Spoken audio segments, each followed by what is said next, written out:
It's a reality.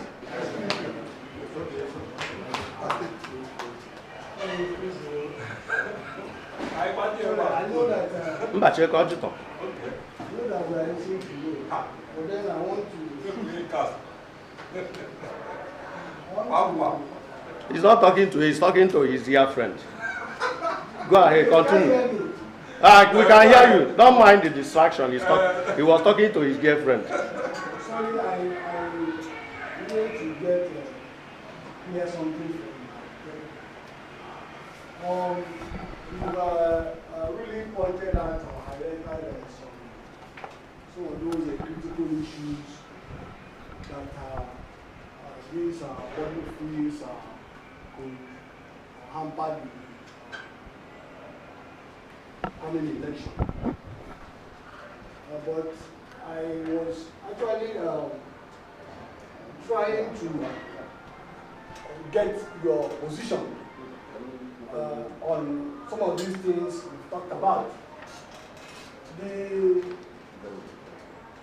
INEC has, from your observation, you've noticed several gaps. And then the election is fixed. Now, from what you've observed,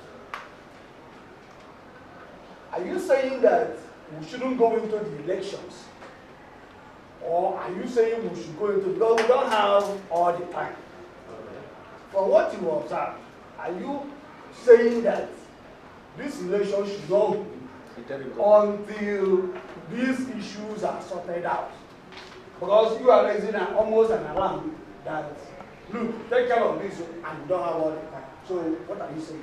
No, that is to tell you that we are in support of the election. Because these things are solvable.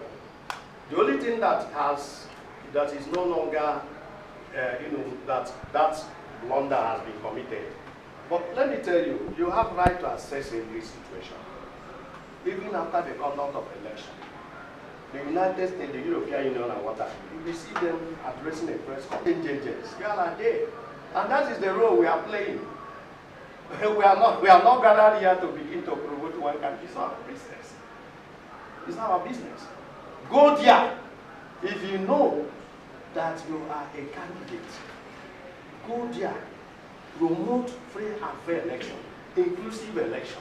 If you leave it and begin to do another thing, we will denounce you, we will deny you, we will say you are a rigger. You will say you are a doing of corruption. So that's what you are saying. So but the one that has gone bad is disenfranchising, and it's a fundamental blunder. You can't disenfranchise people. It's wrong.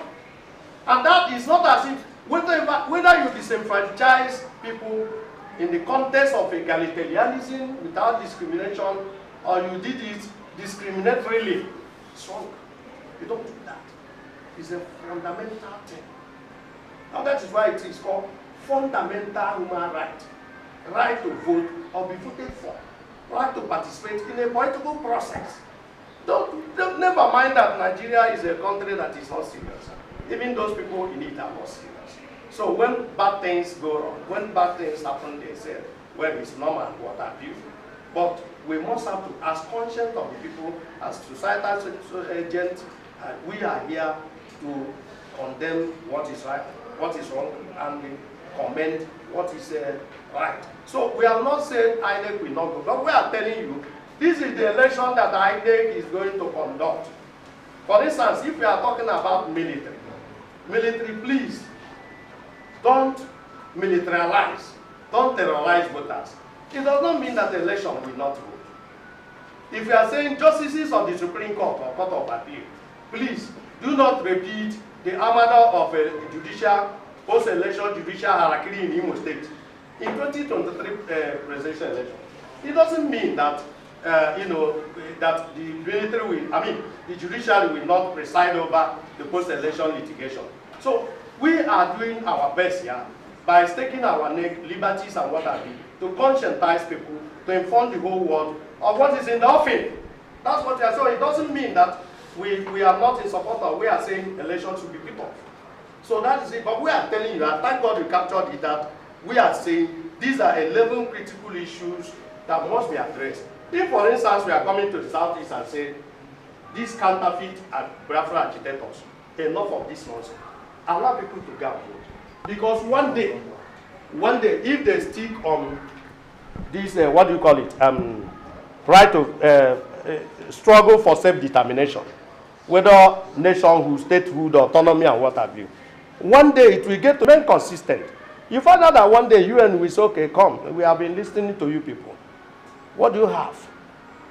And what is the beginning of that process? What is it called? Election. You can call it plebiscite. You can call it a referendum or referenda. It is what? A process of election. And I have given them the expo. Although I'm not worried because the people who are now involved are not the mainstream. These are counterfeit. These are the people that are hijacked by politicians, and the activities are commercialized and politicized. If it is the mainstream group that is doing that, we quickly I've reminded them that look, one day you hope to actualize your dream, Abi. Yes. One day UN will say, come, time for referendum or plebiscite. What are you going to do?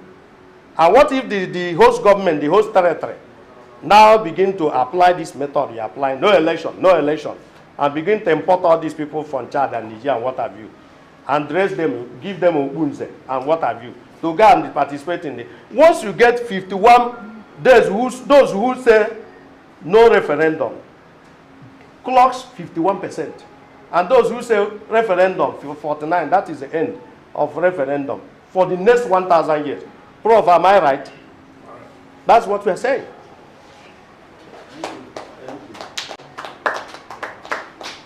So, Prof, after only comments, a few comments, Prof can, we're very short like that.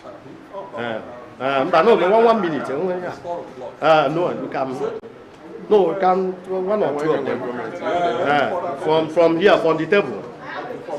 Okay. Someone has a question. Question, Is it question or comment? Yes, yes. I mean, when did I go, Prof? Another question. Wait, we are saying that we're going to find reports. There's no time. Okay, thank you, gentlemen of the press, for being here. I think that what is very important is that we are only contributing our own little quota towards ensuring that a credible election is enthroned in Nigeria. I think that's the essence of this meeting. What more we can do is to go back and digest these things and push them further to the society. Some of these things we have been doing, they are paying off. Last week in Ebonyi, embargo was declared illegal, by a competent court of law.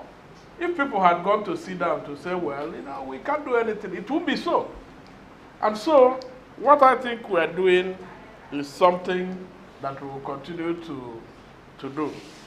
Our hope is that this election will help to still unite people. Otherwise, there is a way the election will happen. I am aware that some of the international community, some of them have been pushing their own people out of this place with tact, because they are expecting that there could be some issues that might arise after the election.